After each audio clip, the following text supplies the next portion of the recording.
99% of people I see at the gym have no fucking idea which exercises they should be doing. So they just go do some pump work, obviously do a bench press, then they go isolate their bicep with bicep curls, and they go home. Like that. Don't get me wrong, these exercises have its place, but people who do that lack a solid fucking foundation and they won't be able to build anything. You can't build a pyramid without a solid base. And that is the reason why most of them are stuck with the same weight and the same physique for fucking months. And it's not like one or two people. Most people I see at the gym are like that. It fucking scares me. In this video I'm going to tell you what are the 3 foundational exercises that you just have to do in order to make long-term progress in your strength, power, hypertrophy and general athleticism. If you were to do just these 3 exercises for the rest of your life, you would build bigger muscles and develop greater strength than 99% of people in the gym. If you're new here, my name is Karol and I have a goal of becoming as strong, as powerful, as agile and as athletic as physically possible so I can open every sealed jar on the planet. You might be wondering why did I write "fuck powerlifting" in the title? And that is because I don't want you to think that the exercises I'm about to show you are the powerlifting big 3, the squat, deadlift and bench press, because these exercises are good, but they are just chosen because they are just easy to learn and easy to judge on the competition. They are not the best exercises when it comes to developing athleticism. And powerlifting is just stupid, bro. These guys, instead of focusing on getting stronger and actually moving more weight, they focus on cheating the movement more so they can shortcut their way into winning a prize or some shit.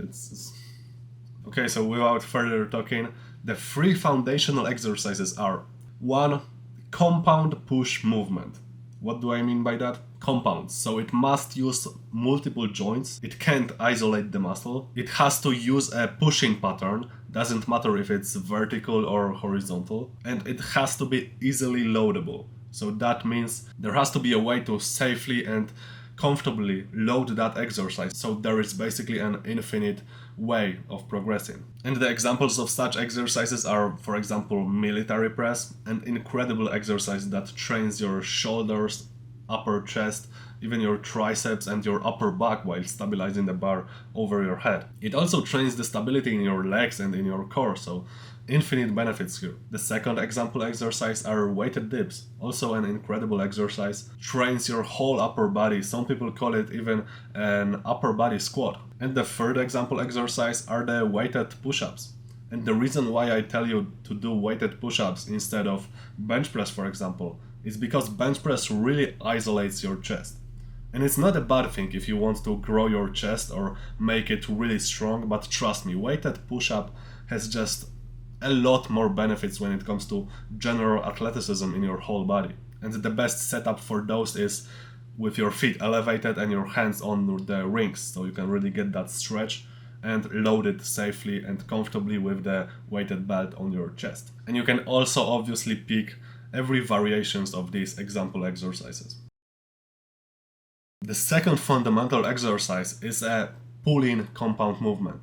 So the same rules apply. It must be multi-joint, it must use the pulling pattern, whether horizontal or vertical doesn't matter, and it must be loadable. Examples of such exercises: weighted pull-ups, incredible exercise that basically builds your whole fucking back and also your biceps and forearms. The second exercise, bent over rows, also very good exercise. It is much more comfortable and easier to load than, for example, front lever pull-ups, and also much easier to learn the technique. Also, even weighted rows could be a great exercise here. Instead of hitting your legs and lower back as bent over rows do, they hit your core a lot, so you can basically choose what you want to develop more. And of course, every variation of these exercises also count. For example, weighted chin-ups or wide grip weighted rows. You get my point. Before I go to the third fundamental exercise, I hope you see now why I didn't choose just 3 specific exercises, but rather I told you to do a specific movement pattern instead, because you simply can't choose the three best exercises. You can't decide whether military press is better than weighted dips. They are both incredibly good exercises and they both work different parts of your body, so you can't choose which one is better. The same, you can't choose whether weighted pull-ups are better than bent over rows.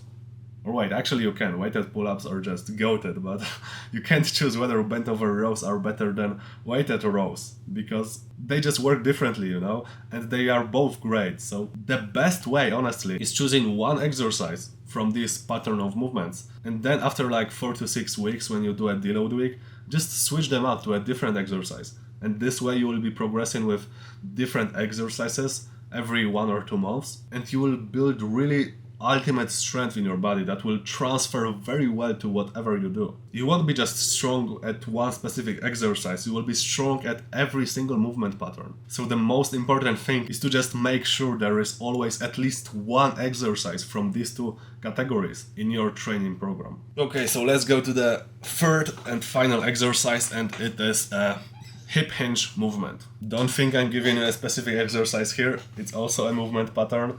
And if you're not doing a hip hinge movement right now, please start. These movements target the muscles of your posterior chain and your legs, especially glutes and hamstrings, and also your lower back. And strengthening these muscles improves your general strength, power generation, stability, spine strength and health of the spine. It even improves your flexibility in the hamstrings. And exercises like deadlift work basically every muscle in your whole body, and just doing deadlifts alone is enough to nicely develop your leg muscles. To be honest, I believe the biggest weakness in calisthenics is that there is no hip hinge movement, at least no that I'm aware of, because there is no way to train hip hinge movement effectively without using additional load. So if you really don't have access to a gym, the exercises for posterior chain for you would be, for example, getting some additional weight, putting it on your head and doing good mornings. This exercise, I believe, requires the least amount of weight to work effectively. But obviously be really careful. Good mornings are a very risky exercise if you load them wrong. So start with very little weight and slowly progress. Listen to what your body says. Never train if anything hurts, if there is discomfort. Always do a warm-up before doing good mornings or any hip hinge movement. Bruce Lee actually really hurt his back. I think his disc got herniated because he was doing good mornings without a warm-up. So always do a warm-up and always load safely. But trust me, the risk is worth the reward with hip hinge movements. But if you have access to more weights or to a gym, the deadlift is a single best hip hinge movement exercise. And obviously every variations of deadlift, like sumo deadlift, trap bar deadlift, or stiff legged deadlift. Honestly, I just can't explain how good of an exercise deadlift is if you're not doing it. And if you have a chance to do it, please start doing it. Just trust me. It pretty much improves every metric of the body: strength, power, speed, agility, fucking everything. My flips got so much better after I started doing deadlifts, even though I have not been training them at all. So yeah, please incorporate these 3 foundational exercises into your training program if you don't do that already. Because you really don't realize how many people on the planet have poor results in fitness because they just don't do any of these exercises. And if you really want to become strong and athletic as fuck, just trust me, do these movements. So to summarize everything, if you want to become truly strong, jacked and athletic, add at least one of each of these exercises into your training program. So for example, from compound push movements, you could choose military press. From compound pull movements, you could choose weighted pull-ups. And from hip hinge movements, you could choose a deadlift. And if you just train these 3 exercises, I can fucking guarantee you will have better progress in both hypertrophy and strength than 99% of people who go to the gym. And as I said, if you want the best possible progress, change these exercises every 1 or 2 months to the variation of these exercises. So for example, weighted pull-ups, change them to weighted chin-ups, or for a completely different exercise, but working the same movement pattern. So for example, you could change weighted pull-ups to bent over rows, and basically switch up these exercises every 1 or 2 months when you do a deload week. And obviously for these exercises to work properly, you still need to program them at least have some basic knowledge about programming, and that is something I explained exactly in my last video, so go and watch that, and trust me, you will have an amazing understanding of how you should program for the most optimized gains. So this is it for this video. I think I will record a second one today because I have a script ready and I feel pretty good, so yeah. Stay tuned for another video and peace out.